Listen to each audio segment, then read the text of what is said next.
Hey everyone, welcome to episode 3 of the Insert Topic from the Game Dev Discussion Podcast. This is quite an important one, it's quite a special one. We have 3 returning guests. We're going to be discussing women's issues in the games industry. I don't normally do this, but I think it's probably worth getting a bit of context to why we're doing this podcast. Not long ago, we had the Experience Points Cyberpunk Challenge. There's a bit of stuff that blew up on social media about, there was no female guests on the panel. There was a lot of reasons for that. We invited guests, females, to be judges on the panel, and it just so happened they either weren't interested or didn't get back to us. And that's because there was some criteria to being a judge, such as being a sponsor and what have you. Now, this sort of caught on social media, and there was quite a lot of opinions thrown around. And I kind of thought, okay, this is kind of ridiculous. You should be able to have a conversation about this. And I feel like social media is a really poor place to do this. So I contacted 3 past guests to come on the podcast, and we can hopefully just discuss this a little bit and sort of unpack some ideas, float some stuff around, and see if we can sort of establish a few more solid ideas rather than just spoutings on social media. So if you 3 would like to introduce yourself so everyone knows whose voice is who. Hi, I'm Kim Ava. I'm currently working as a lead 3D artist at DICE, working with the Battlefield franchise. Previously worked as a 3D artist on titles Horizon, Apex Construct, and Project. I'm also a Twitch streamer streaming 3D content creation. I'm also the co-founder of Game Dev Force, a non-profit association that supports initiatives diversity and bolster quality. Hey everyone, I'm Jasmine Habitsai Fikri. I'm currently a 3D environment artist in my last year at university, and I recently also finished my internship at Square Enix Montreal. And in my free time, I also volunteer for Sketchfab on the series Women on Sketchfab, where we highlight different 3D artists who are on the platform to bring more attention to the women on the platform there. Hey everyone, I'm Hannah and I'm a senior prop artist at Ubisoft Reflections.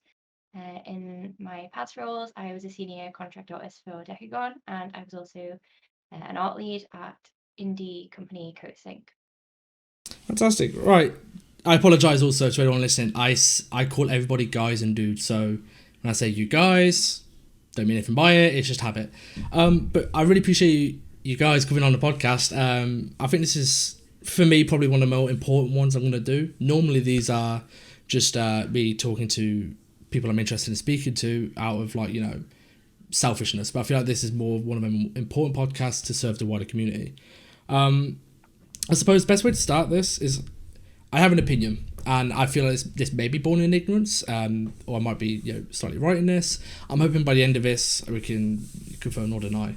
In my personal opinion, the games industry has for the most part corrected a lot of the sort of the sexism which was around in the early in the 90s and in the early noughties, which I heard lots of war stories from.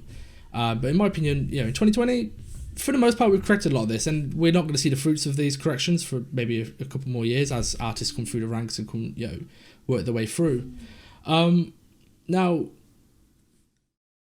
just as a starting point, do we think that's a fair place to start? Do we think, okay, I might be missing some stuff? Who wants to dive in first? I can talk a little bit about it because I think I didn't work in the 90s either. Not quite old enough for that, but I've always been fortunate to work in studios that have a lot of women. So yeah, from a personal point of view, I've never been in a situation of being one of the only women or the lone woman at a studio. I've been at studios long enough to see new hires of all genders, including non-binary. So yeah, it's difficult because you can only really talk about personal experiences, but I've always had women around me in games. Okay, but with that then, so you've always had women around you in games, you've been in studios where you've had a lot around you. So sexism in terms of we're not going to hire you because you're a woman, clearly that's gone. You 3 have all got jobs, you're all of varying points in your career.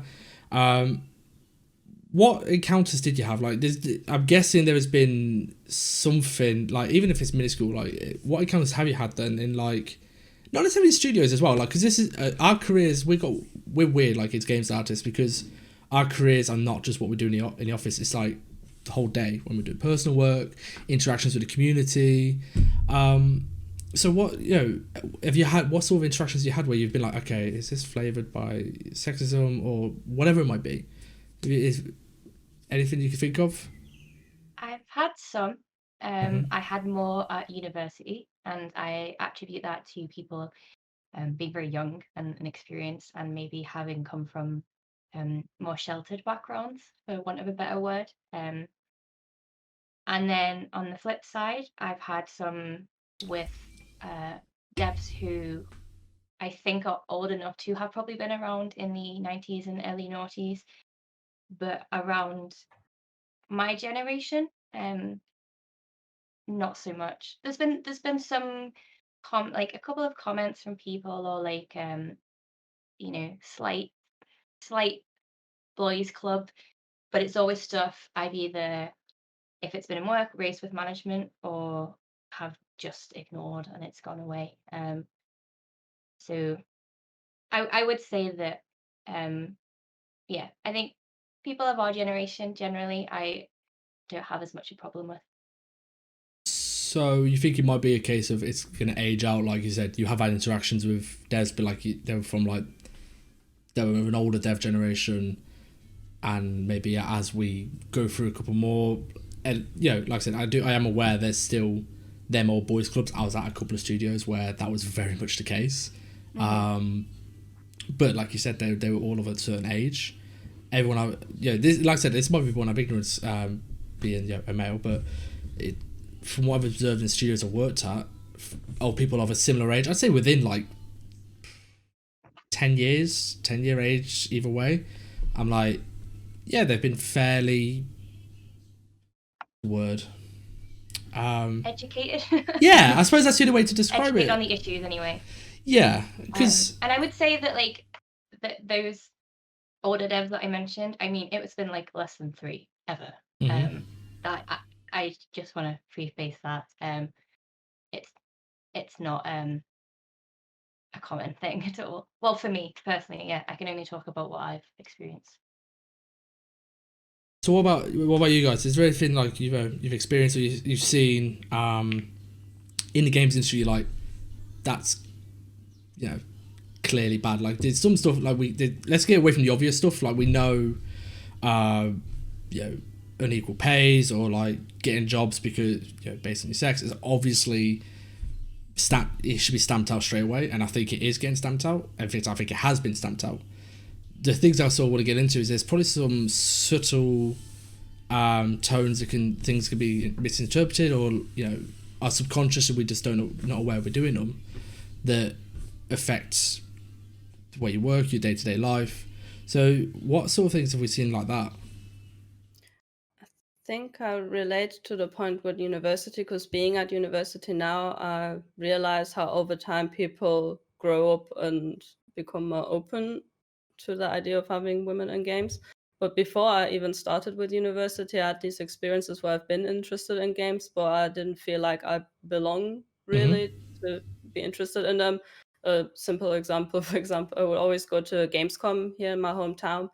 And when I would go to the, let's say, more men associated games and would be interested to queue up for them and play them, the people who were standing there were looking at me and then seriously asking me if I'm sure I want to play this game, because the games I would be interested in would be somewhere else, and they don't see many women being here in general. And being like 16, this really made me feel insecure. Am I maybe not, like, is it not my right to be here? Should I maybe be interested in something else?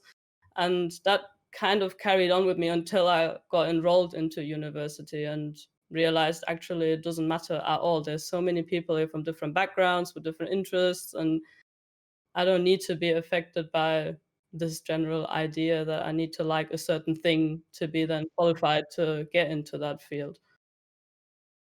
Actually, this brings on to it. So there's an interesting point to this, which you mentioned, and it really resonated with me. You mentioned about role models. Yeah. So I don't know, you guys have seen, there's that Facebook group, and somebody on social media was like, oh, they asked who would be the dream dev for you to work with, and the majority of the answers were men. And in my mind, I was like, yeah, of course, there's a natural skew to male to female, so that means like for every, if there's like a 10-to-1 ratio, it means for every 10 outstanding, them god tier devs, if it's a 10-to-1 skew, then it's going to be for every 10 god tier devs which are male, you're going to have one that's female, so it's going to be a natural skew. And I didn't see an issue with that. But then you mentioned role models, and you guys, I know for a fact actually you're role models, because I've had people mention you to me about they look up to you as artists. Is that something that's maybe going to help correct it then? The fact that at the moment, because there's not as many male as female, because like I said, I didn't think this was an issue until you mentioned role models. So do role models, do you think, play a part in, as you have more artists who are like on the cutting edge of pushing new grounds and doing new tech, that are female, it means that the younger people, because that's where I think a lot of the issues start, is like while you're being educated and getting into the games industry, do you think it'll help more now, like with more females being in them higher roles, or just be more prominent in the industry, inspiring younger women to feel like this is a career option? Because all the people who are killing it out there are also women. Like all three of you, I could list a bunch of us who are fantastic artists in the industry, but they're actually in the limelight and killing it. Like material artists like Pauline and Anna, Karen Stanley, like they are out there absolutely killing it with the art they're doing. And that means, I guess this leads on to another point though, is which is, so I actually have 2 points to make, if that's okay. But so first of all, there is a problem with, and it's a problem at society at large, it's not just inherent explicit to games, is like the longevity of women's careers because of things like motherhood and maternal leave. And it is, if a woman does choose to have children, it is statistically harder for her to resume her career after raising them. Whereas I think in society, it's changing definitely, but men are not seen as like the caring for the kids gender yet. So it's a little bit easier for men of the same age, because they don't have to take that break to just carry on raising in seniority. So I think, yes, there will become more women in higher positions because we have not more of an intake now. But there will still be that. I don't think it will ever stay, kind of equal, because there will be that natural drop off because of things like maternal leave and influence of societal expectations.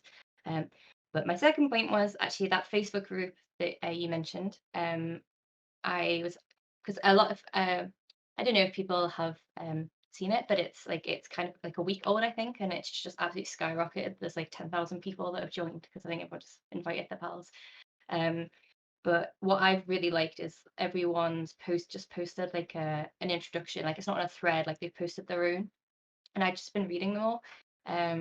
And there was a lady that I saw that said she'd been in an environment artist for like 17 years, and I've never met a female environment artist that's been in the industry that long. And I had a little nose, and she's worked on like all of the COD games. I think she'd worked at Treyarch for a bit, and she'd also done like stuff for like the military. But then she'd also done like stylized games as well. It was just this really impressive resume, and it kind of made me think that, yes, as you say, there's a lot of like women our age that are absolutely killing it, but it's so rare to see a woman in like her 30s or 40s that's been in the industry, specifically talking about environment artists, because obviously that's what I'm interested in. And off the top of my head, I can't think of a female prop artist above the age of like 35, 40. So yeah, that really made me think, actually. With that though, just to come back to your first point, is it just I don't know whether I'm thinking about this too objectively, and I'm curious what you guys think. We're not asking the wider community, we're not suggesting, like, because I think there's a big thing of interest. For example, if we're going to say gamers, not game devs, just gamers, they are probably majority male. Is that fair? That's fair, right? Depends on the genre. Triple A. Oh no, that's not going to help. Anyway, point is, you're gonna. We're not expecting this to be like, okay, let's be 50-50, because there's always going to be skews of interest and all these kind of things.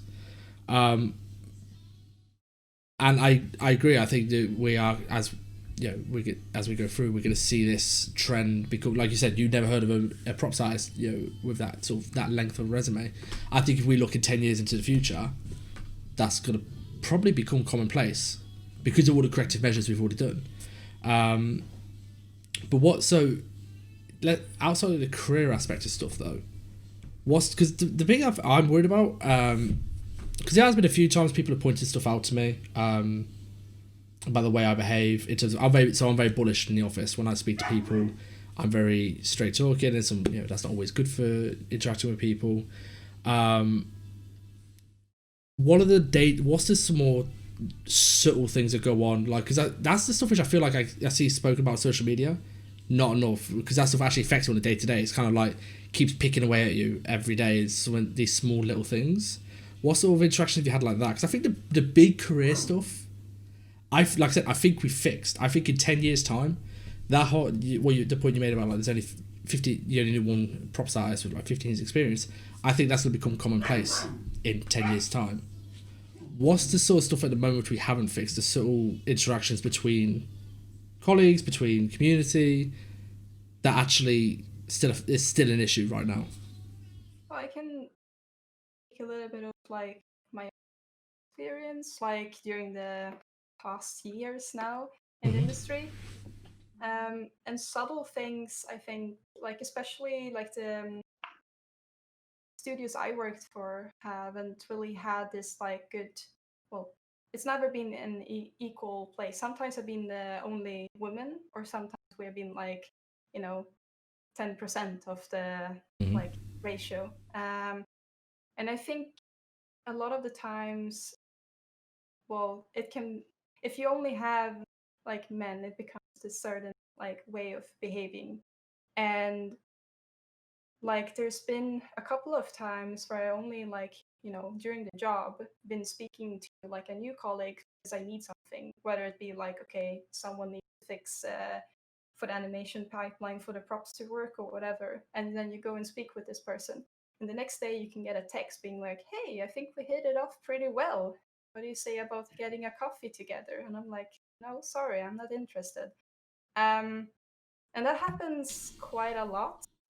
And I also see a lot of the times that, yeah, there's nothing in my behavior that would have triggered that. And also, like, sometimes I even had like a partner in the same workplace working there. So it's also even stranger.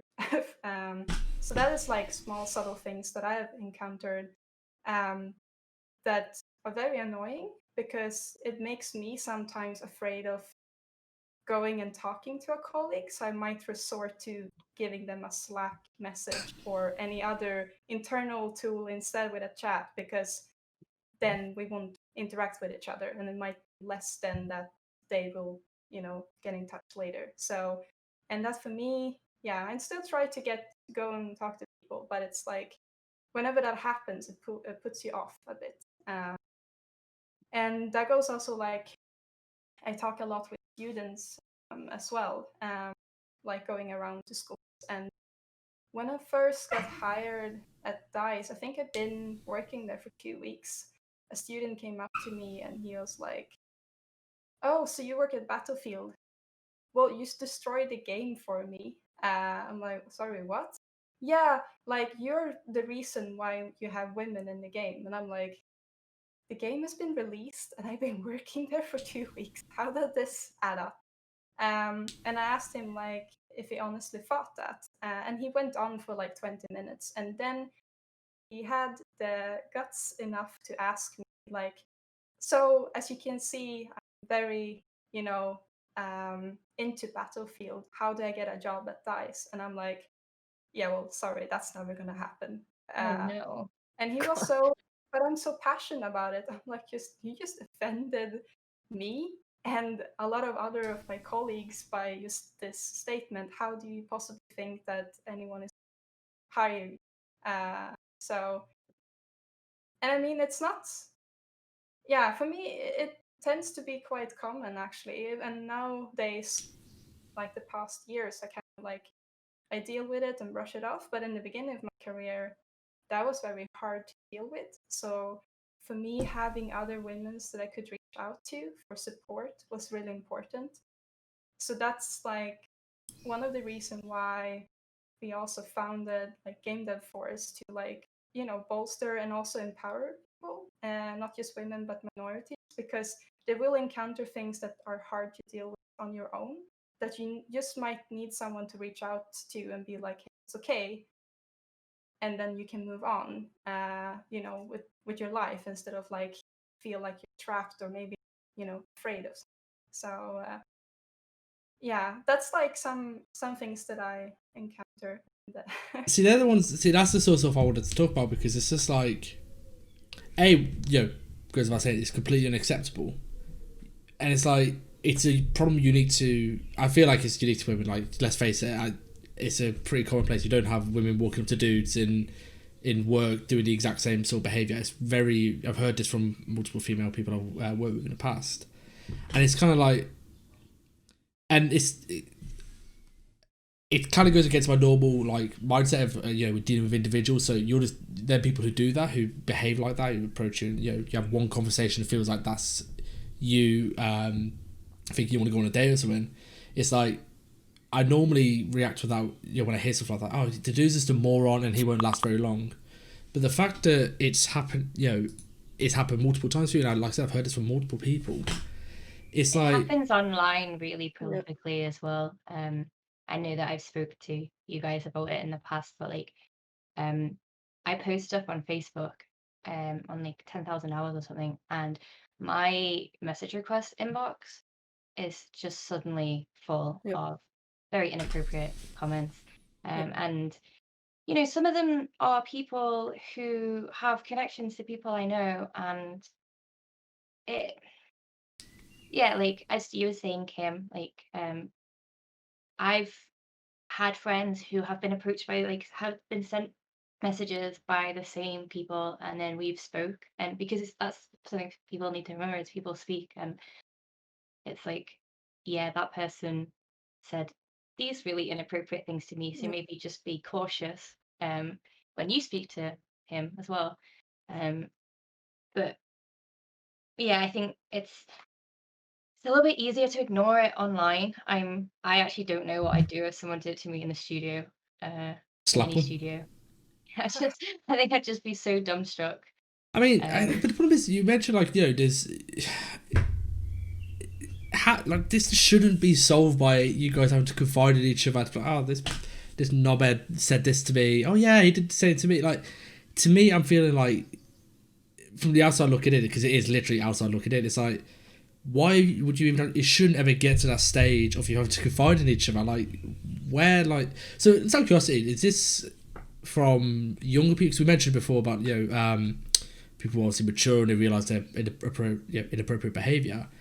Is this unique to people who are inexperienced, or is this like you get experienced people doing this? Do you think, like, because part of me wants to believe that okay, it's just a moronic guy, high on testosterone, just being inappropriate, and he should just be slapped across the face and told grow up.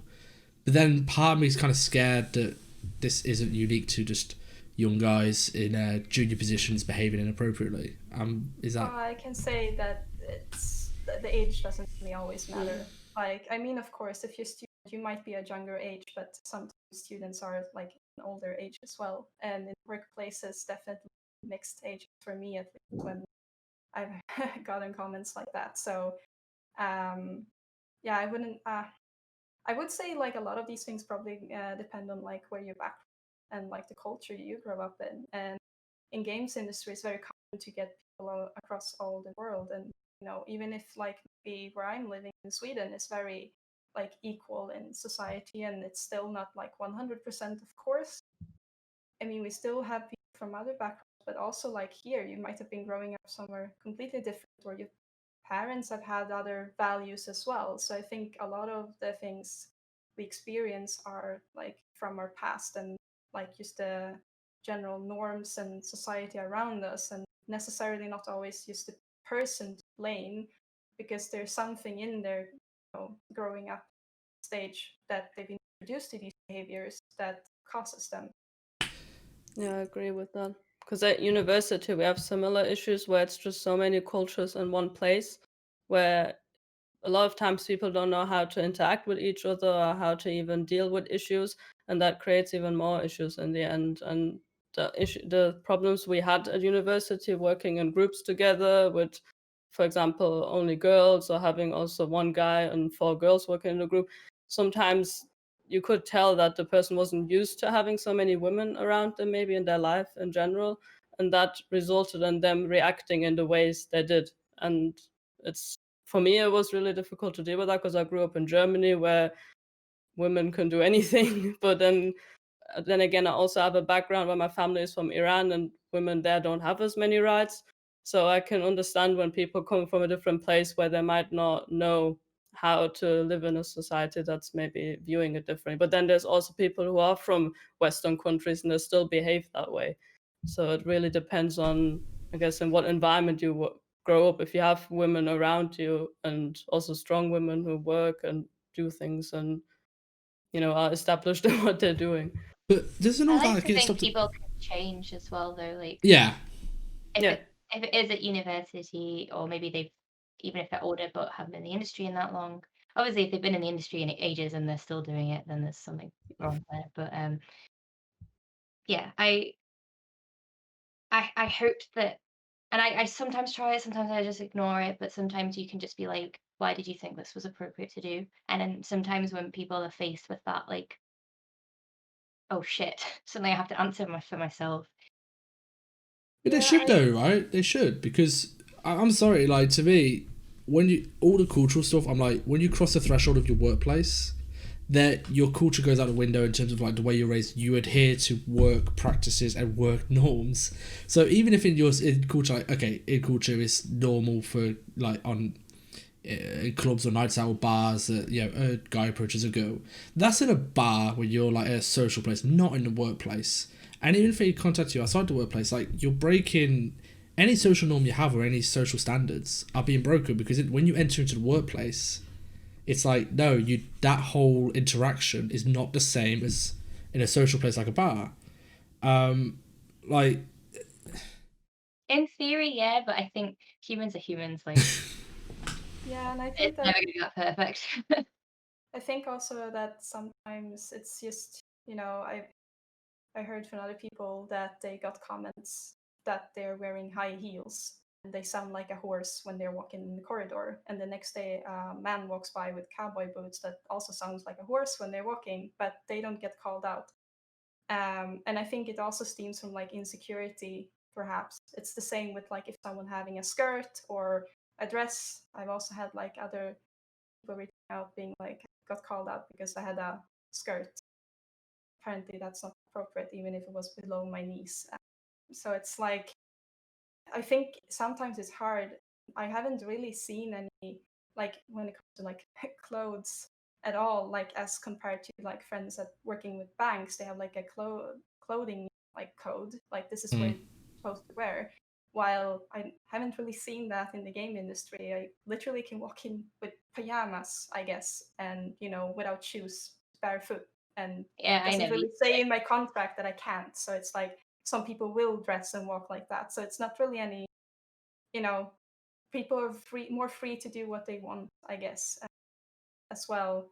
And I don't necessarily mean that we should have rules like that, but I think in some cases there are like issues brought up because there are lack of like maybe like proper training in certain areas.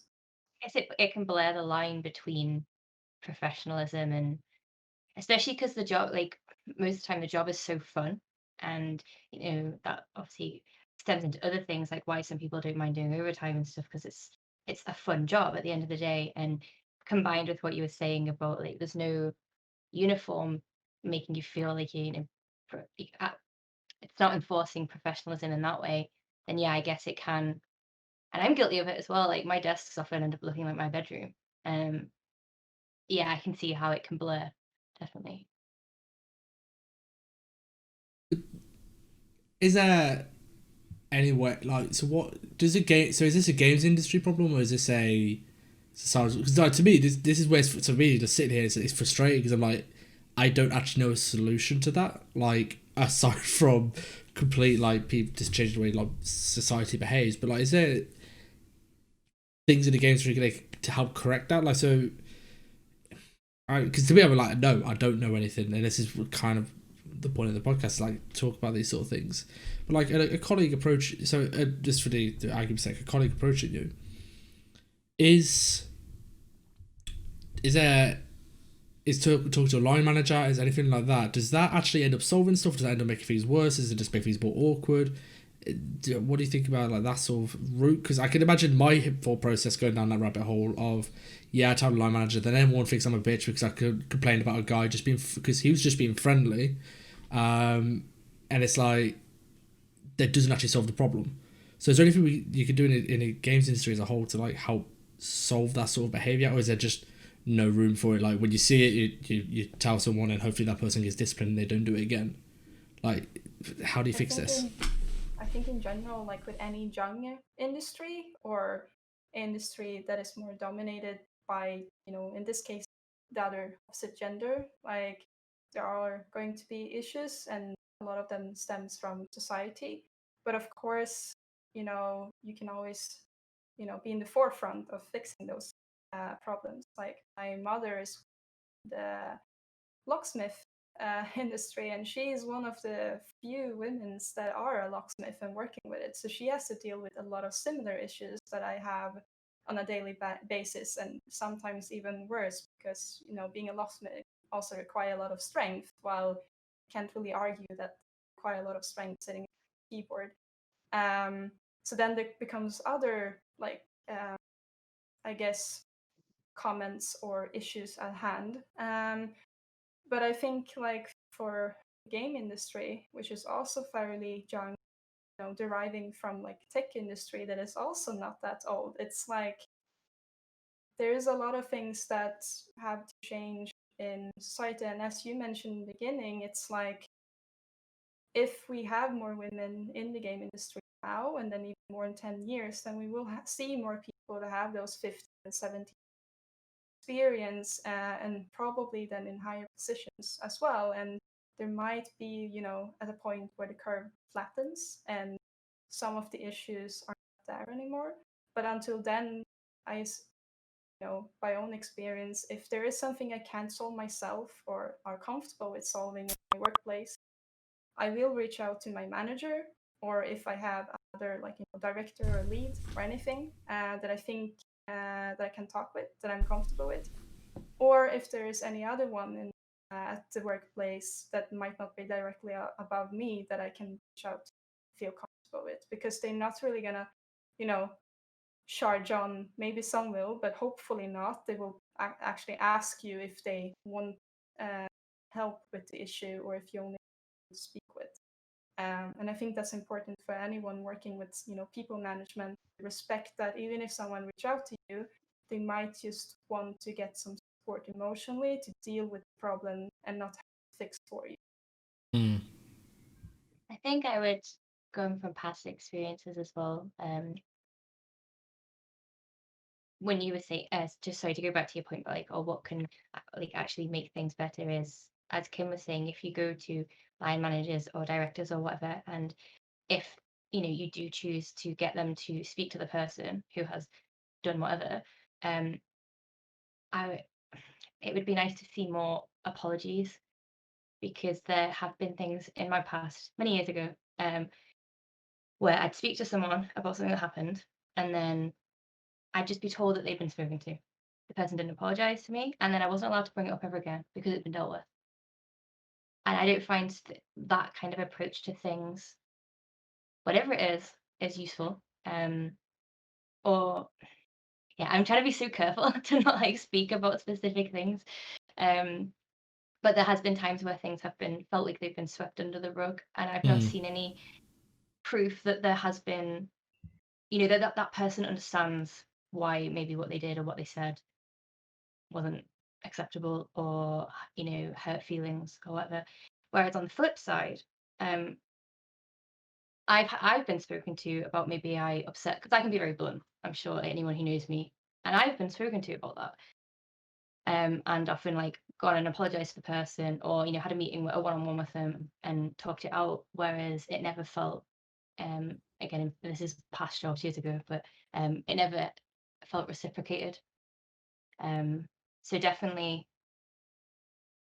again, it depends on the studios and the policy in place, but I feel like stuff like that can help solve conflict easier than, because it can be a sensitive topic and companies don't want to, get in the mud. But yeah, does that make sense? I was trying to be so careful about. yeah. I was like trying to not like be too vague, but So that would make a big difference, don't you think? So if say for example an inappropriate comment was made, and it's like, okay, you talk to the line manager talks to the person, and you guys, you and the other person, and say for example it's an innocent mistake. Say we're gonna like go with the benefit of the doubt that there's a completely innocent mistake. It's not always is, I understand that, but you and the person have a conversation, and it's like, look, I'm sorry, I really shouldn't have behaved like that, and it's, I am sorry, I don't mean to make you feel uncomfortable, and I hope we can move forward and continue to work together.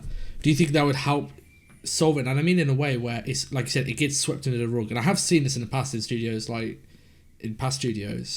where things get, like you said, dealt with, but not really dealt with. It's been, don't do it again, one-to-one between the line manager and the person, and there's no apology or anything like that, and it gets swept away and no one talks about it again. Do you think because they treat it such a taboo thing where it's like, oh, you did something, so, because I think, I don't know, it is part of it, and I'm not defending it, I'm just like, I'm playing devil's advocate.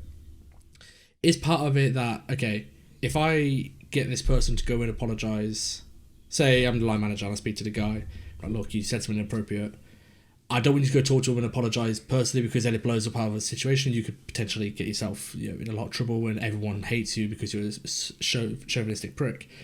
Is it a case of they're sweeping it under the rug because they think, okay, if we let this person actually air it out and apologise publicly, or like, to the person, they're going to get in more trouble because it's such a taboo subject?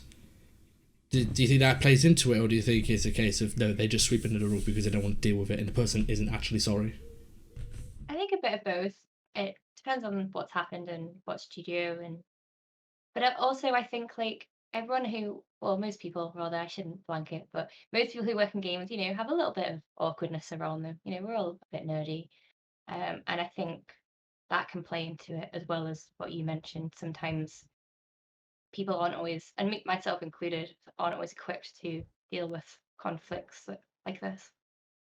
I think it also goes back to the point where you said people should have a chance to change, and if they openly admit that they were wrong and also say that to the person they wronged in that case, it will show a lot of growth and actually can inspire a change in the long run as well, that it's okay to talk about these taboo topics and make them something normal to talk about actually, and have it more easier for other women to come forward too. Because me getting into the industry, I'm almost like scared to have these encounters and not knowing what to do, because I'm scared it might be me overreacting, or I don't know if it's right or wrong what to do about it. And then seeing that other studios are open about these issues and actually are willing to talk about it can really reassure younger people getting into the industry as well.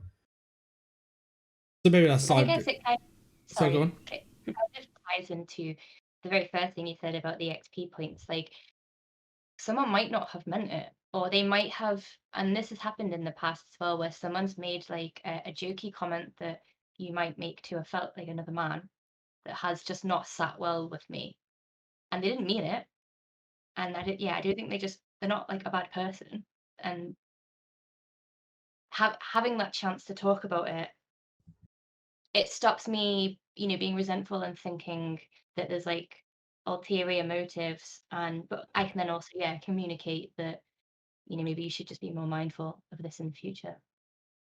You know what? It's funny because I've actually been on the receiving end of, is that, so in one of my old studios, there was, in our little team, there's 8 guys, 2 girls. And me and a few of the guys, so we used to all be back to back and we'd turn and talk about things.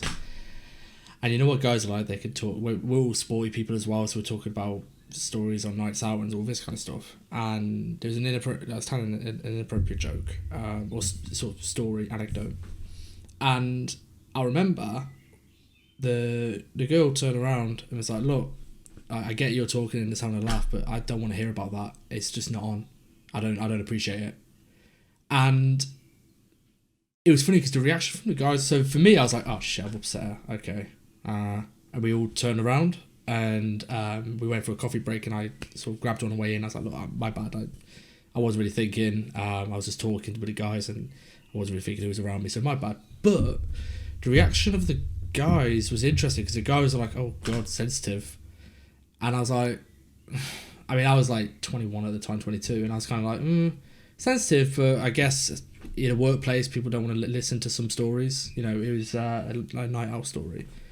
And I think that's people could react in one or two ways. Where you say, "Hey, I don't like that. That wasn't funny," or "I don't appreciate that." I think I don't know whether it's just a gender thing and just like why not. It's like guys can be quick to go, "Oh, just being sensitive. Like it's just a joke." When it's like, okay, but I still come back to in a workplace. Doesn't matter what you think is okay or not okay. You're in a workplace, and obviously you mentioned it's a fun environment, and sometimes it doesn't feel like work, so you treat people like friends and all this kind of stuff, and that's fine. I think sometimes when something is said, it's like just take it you were wrong and like you shouldn't have said the thing. But I'm guessing all three of you have experienced where like if you do speak out and say something, it's like, oh, you're just being overly dramatic or overly sensitive. I'm guessing that's been something that's happened. So Well, I also would like to. I think this is maybe a little bit of a side track. I'm not sure, but there's very often also like I've heard a lot of men where they feel that they will be left out from this group if they speak up, that they will be like looked upon as not manly enough, like or macho. So they won't say anything, even if they want to say like, okay, I don't think that was fair, and I don't think we should talk about this. But they don't want to because then they will be out of the group or hear that they are not macho. So there's sometimes that guys have, after you said something, maybe when the group is gone, and be like, "I'm sorry, I didn't say anything. I totally agree with you, but I'm too afraid to speak up. But I just want to know that I'm on your side." And that happens quite frequently. And I think that's also like part of, the culture on the company that, that affects men as well. Because we need that people are saying something, especially in a group, if there is something offensive, that like, be an ally and speak up.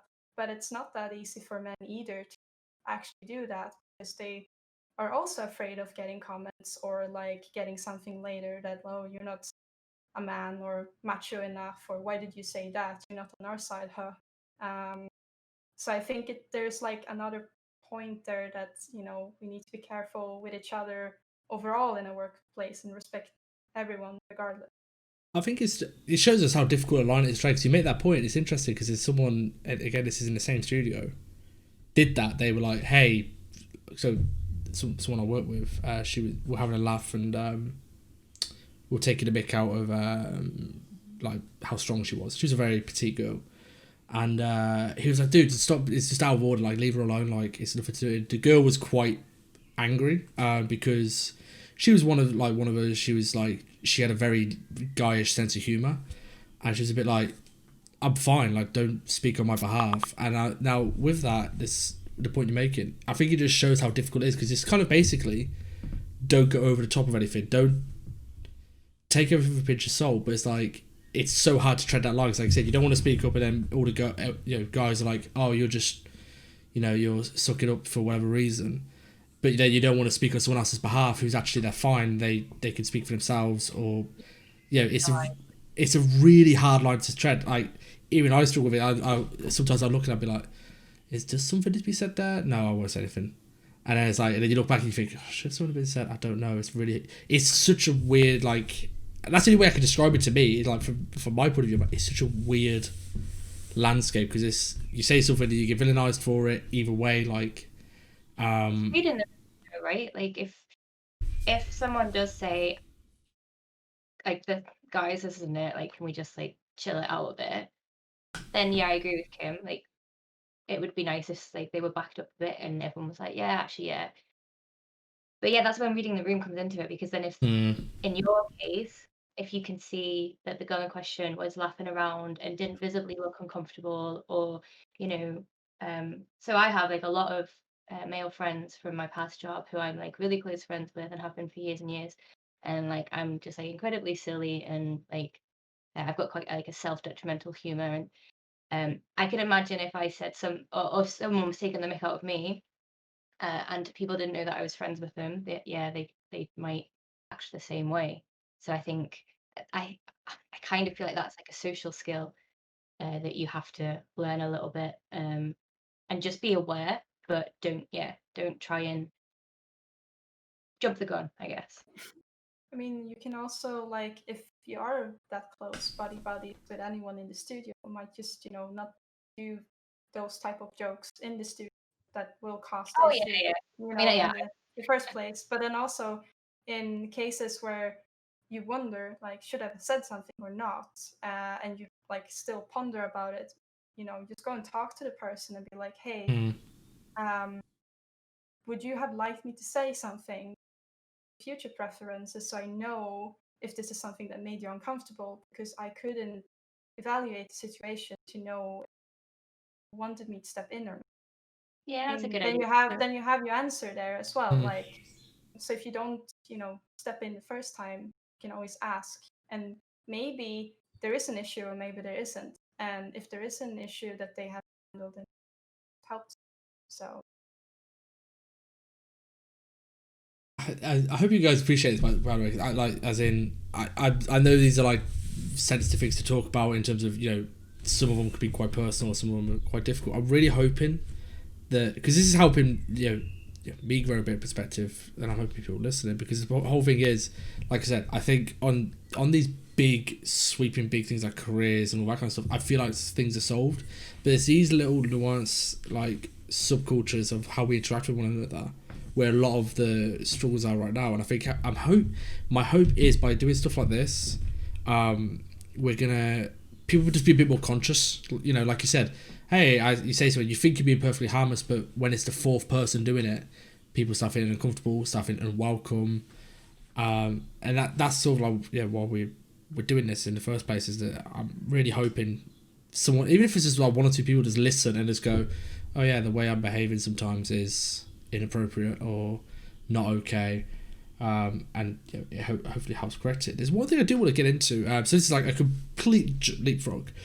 I hope I just want to talk about Yasmin with your you won our station challenge, and there was something going around about and this is not unique to you. This is I hear this quite a lot. She only got a job because she's a woman. Selective hiring. You only won because of affirmative action. Whatever. I think this is complete nonsense anyway. Like maybe like 3-4 years ago, I saw affirmative action hiring. It didn't last long. It didn't work. But when I see like people's credibility, she only got to that job because of this reason, because she's a woman, whatever. I'm guessing. Well, we know, Jasmine, you experienced that. And actually, let's just before we dive into this, like, when you see that, did you question yourself, like, oh, did I, or were you like, no, I know I did perfectly good work? And how did that actually affect you when you first read that sort of comment or narrative towards your art? Well, my instant reaction was I was hurt, even though I didn't know the person. I was still hurt that somebody would put something like that out publicly. If they say that to their friends, I don't care. But if you're gonna go out and say that, like, and that person wasn't even just like insulting me; it was even the judge and the other people who won part of it. It's just very disheartening to read that. Even though I'm confident in what I do, I was thinking if somebody else would read that who would have like zero confidence in what they do, it could really affect them long term to see somebody question their skills just based on their gender. And I think that's terrible. So when I even dig deeper and saw they spread that on other platforms too, that's even worse. And then seeing people agreeing to it in some extent in their like friend circle, that's even more scary in a sense. But then on the other hand, it was quite nice to see when I shared it with friends and people I was close to, they were actually agreeing and saying, no, this is nonsense. This is stupid. Like, don't even listen to this. And it even went out a bit viral, I guess, that more people found out about it. And seeing that people don't think this way, like 99% of the time, is very motivating. But still, it's disheartening to see that there even is this one grain of thought in some people that they think this is a valid reason to discredit somebody. Yeah, as I say, that's the big sort of. I remember when I first saw it, I was like, "What the fuck?" And that was the more positive thing, is that from all the comments I saw and everyone's reaction, everyone was like, "This is complete nonsense. Clearly deserved to win. Clearly the honourable mentions deserve to be there." There was no question from the wider community, which was, for me, I was like, good, because sometimes when you see them sort of points, you see people in comments and reply be like, oh, okay, I don't agree with the point, but maybe there's a grain of truth there. And I'm like, okay, you're just validating the point by doing that.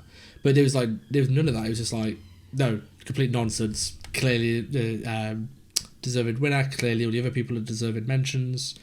But like, again, is that, we mentioned it briefly about insecurity. Do you think that's where I think both is born from? Is that I'm going to justify why I didn't get the job, get the, whatever, because of this? Is that where it's born from, or do you think is that just going to be a staple, like, for the next few years, that anytime you achieve something, is that even in the back of your mind? You get a promotion, or like, and I know you just recently got the job with Ubisoft. Does that sort of narrative ever enter your mind that, oh, did they only do this because I'm a woman, because of all these like comments in the wider community? Does it actually enter your mind in day to day? Personally, not. Maybe when I was younger, but no, not anymore. But going back to what you were saying, Jasmine, about so many more people came to your support, and I was never in that situation, but just trying to empathize, I feel like even if I had like way more people being like, oh, don't listen to them, like your work's amazing, like my stupid brain would just be focused on that one negative comment, and I'd be like, but maybe people are just trying to make me feel better. Like maybe everyone secretly thinks that a little bit. And that's probably just the type of person I am, but that's how destructive, like, and thank God it was just this one person and their friends. But yeah, it's just like, and what were they hoping to gain? Like, are they gonna revoke you and like, no, you're not allowed anymore. No, I totally get it. Like, I read that the first day, and for 2 or 3 days, I didn't even know if I should talk to anyone about it. Like, my instant thought was, am I overreacting? Should I just ignore this? Should I even pay attention to it? But it did really bother me, and like, it was on the same day I found out that I won the challenge, and like, the feeling of getting that comment made that day not as like a happy memory in my head almost. But then it obviously got better within that week with getting support and talking about it to somebody actually. But I totally get it. I think that would be most people's initial reaction, to be upset by it, and that's the worst part about it. Whenever that happens, and I'm going to remove it from that particular instance just so we're not getting personal or anything. When these sort of comments happen, again, coming back to this, like, talking about it, if someone says something like that, and I'm a petty person, so I don't think I would be able to, but like, if someone approaches us, like, you know what, I said something, I said this, it was wrong. Part of me is kind of like, okay, I get there's like a road to redemption, that you said sorry and like therefore it's okay, but like, does that sort of stuff help? Because I know plenty of people say stuff which they later regret, and they, like we talked about, we don't going back and apologizing. Does that sort of stuff help, or is it a case of like, what, something's just going to stick and that's it? And the reason I ask is because I feel like there's a lot of stuff said where like people think there's no point in me going back and saying sorry or like talking to the person one-to-one, because there's no point, they're not going to listen. Does that stuff actually help, or is it like, like I said, damage done? I had like an experience, like maybe like it was a while ago, but it was basically, yeah, and I can't say too much, but I felt very undervalued explicitly because I was a woman. And this is probably when at the start of the podcast, when I said there's only been like a couple of really bad incidents, this is one that sticks in my mind.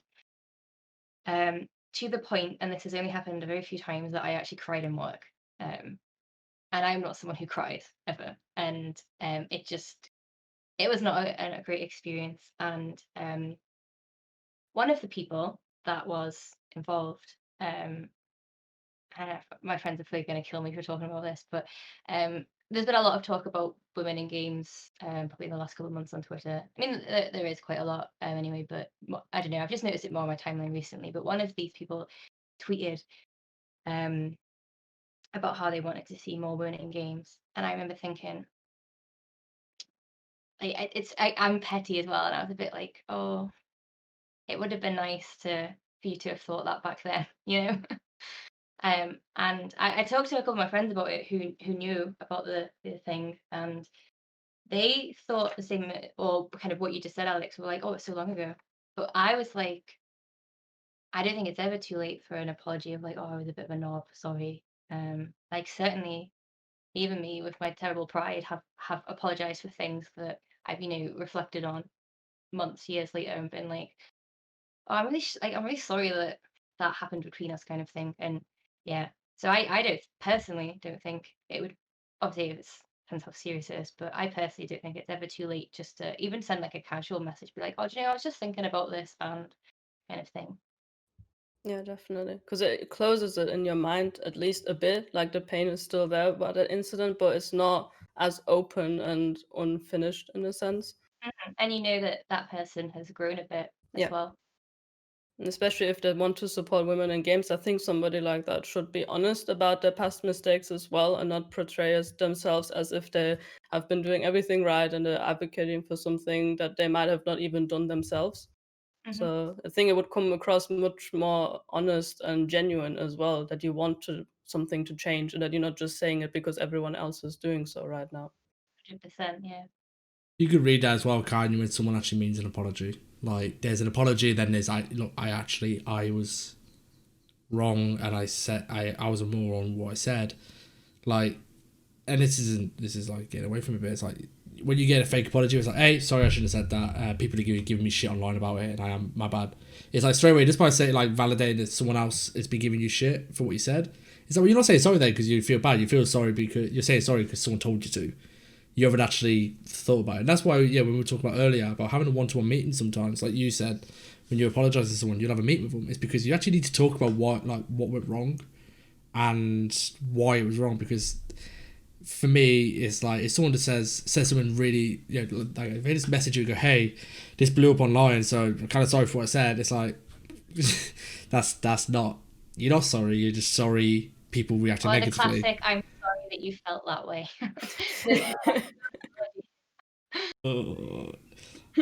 I mean, okay, I've got to be, yeah, well, I have to admit, I have said that in the past, not in a women's situation, to guys when they won't listen to what I'm saying. I'm sorry you feel that way, I'm guilty of that. Look, we've been going for an hour. I am really genuinely grateful you guys have come on and spoke about this.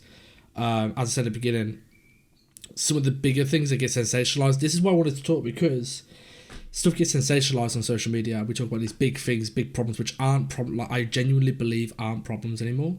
But these things that we're talking about, these interactions between men and women in the workplace, where you guys are being made to feel uncomfortable, guilty for whatever reasons, it's like, that's where the problems for me are at the moment. And I've observed this, and I'm really glad you guys have come on to share these experiences. And I'm really hoping people just listen to this and like go in open-minded, because I have conversations with people from the other side of the fence who are like, oh, we're just villainized and we didn't mean what we said. And it's like, anyone listening, I hope you've listened to this with an open mind, because this is obviously at the end of the podcast, but it's like, I hope you listen with an open mind and just appreciate a perspective. Like, because for me, listening, it's like, when I'm saying about, oh, how can we fix this, it's like, there are problems which I can't think of a solution for. And I'm not saying we should, I should have had a solution, but it's like, if I feel like this now when I'm trying to think in with a calm mind, imagine what's like for the person in the situation at the time.